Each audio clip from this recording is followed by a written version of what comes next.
What if the very thing you've been told to do to cleanse your liver is actually slowing down your recovery? Think about that for a second. Most people, when they hear the words fatty liver, immediately picture cutting fat, drinking juices, eating light, and avoiding protein. It sounds logical. But what if that approach is exactly why so many people stay stuck? Let me paint a picture. You go in for a routine checkup, maybe some blood work, maybe an imaging scan, and then you hear it. Your liver is fatty. But here's the strange part. You feel fine. No major symptoms. No obvious warning signs. And that's what makes this condition so dangerous. Because fatty liver doesn't usually announce itself early. It builds quietly, slowly, until one day, it doesn't. And now you're dealing with fatigue, brain fog, discomfort on your right side, maybe even hormonal issues you can't quite explain. And this is where things start to get confusing. Because none of these symptoms seem directly connected. You might think it's stress, or poor sleep, or just getting older. But what's really happening is deeper than that. Your body is starting to lose efficiency. Systems that once worked smoothly are now slowing down, and the liver sits right at the center of all of it. So before we get into the most important tip, one that might completely change how you think about liver health, we need to understand what's really going on inside your body.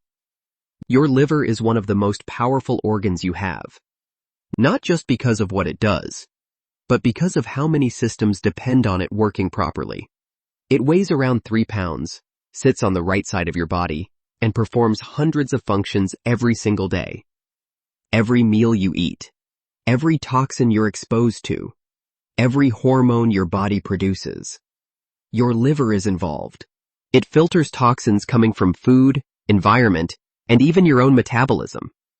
It processes nutrients so your body can actually use them. It regulates hormones like estrogen and cortisol so they don't build up to harmful levels. And it produces bile, which is essential not just for digesting fat, but for eliminating waste from the body. It's not just important, it's essential. Now here's the problem. When fat starts accumulating inside the liver, its ability to do all of these jobs begins to decline. But it doesn't happen overnight. It happens gradually, quietly. At first it's subtle. Maybe you feel a little more tired than usual. Maybe digestion isn't as smooth. Maybe your mood or focus starts to dip slightly. Nothing extreme, just small shifts. But over time, those small shifts start to compound. Energy drops further. Digestion becomes inconsistent. Hormones begin to drift out of balance. And now your body has to work harder just to maintain normal function. And if nothing changes, that fat doesn't just sit there. It creates inflammation. And inflammation leads to damage. And over time, that damage turns into scar tissue. That's when things become serious. Because once scar tissue builds up, function doesn't just slow down, it becomes limited. Now there are two main types of fatty liver. One caused by alcohol, and the other, far more common, called non-alcoholic fatty liver. And this second type?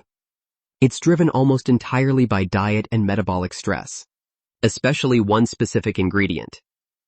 Fructose. Not just sugar in general, but specifically fructose. Here's why that matters. Most cells in your body can use glucose for energy. But fructose?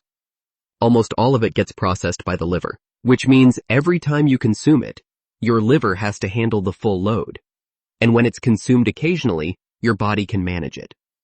But when it's consumed daily, repeatedly, in drinks, snacks, sauces, and processed foods, it starts to overwhelm the system, and instead of being used for energy, it gets converted into fat. Inside the liver. Over time, that fat accumulates, layer by layer, almost like dust settling in a room you never clean. At first you don't notice it.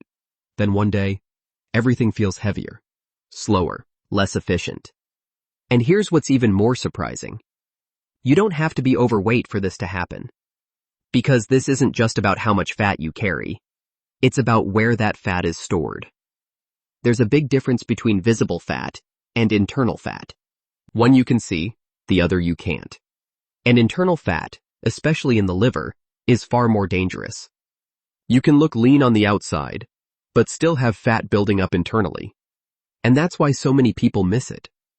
Because they're not looking in the right place. They're judging health based on appearance, not function.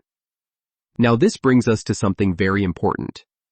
Because once you understand this next concept, everything starts to make sense. There are two key nutrients your liver depends on to remove fat effectively: choline and methionine. Think of choline as a transport system. It helps package fat and move it out of the liver so it doesn't just sit there. Without enough choline, fat gets trapped.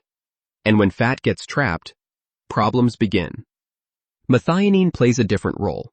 It helps your body produce glutathione, which is one of the most powerful detox compounds your body makes. Glutathione is like your internal cleanup crew. It helps neutralize toxins, reduce oxidative stress, and protect your liver cells from damage. Now here's where things become counterintuitive. Where do you find these nutrients? Not in juices, not in low-fat cleanses, not in the typical detox plans people follow, but in foods most people are avoiding. Egg yolks, fish, meat, certain dairy products. In other words, foods that contain fat.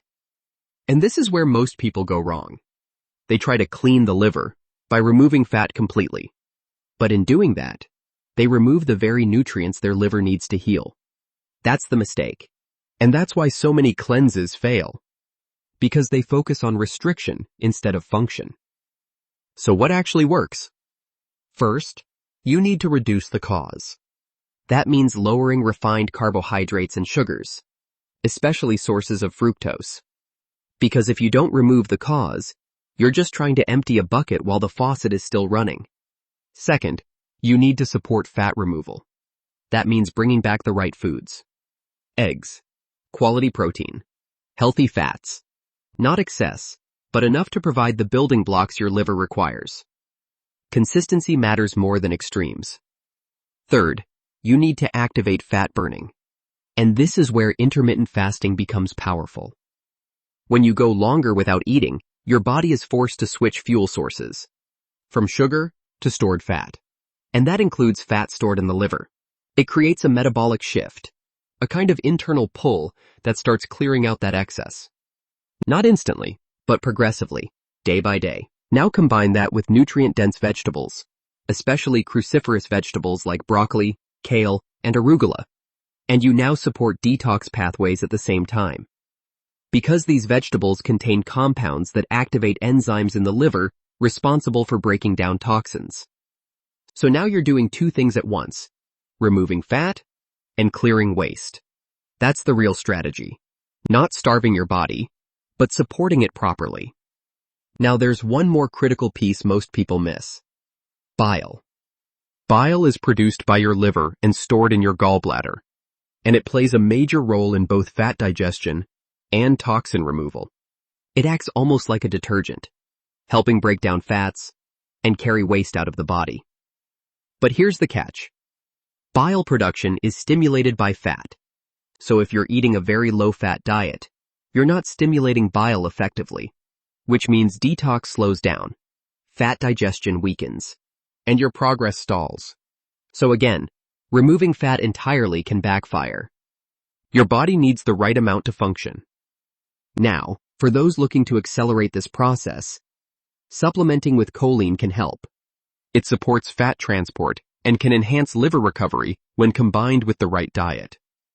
But the foundation always comes first. Real food, consistent habits, metabolic balance. And here's the bigger takeaway.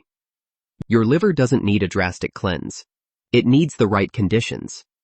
Because when those conditions are in place, your body already knows how to heal. So instead of asking, what can I cut out? Ask a better question. What does my body actually need? Because when you give it that, everything starts to change. With that said, thanks for watching, and until next time.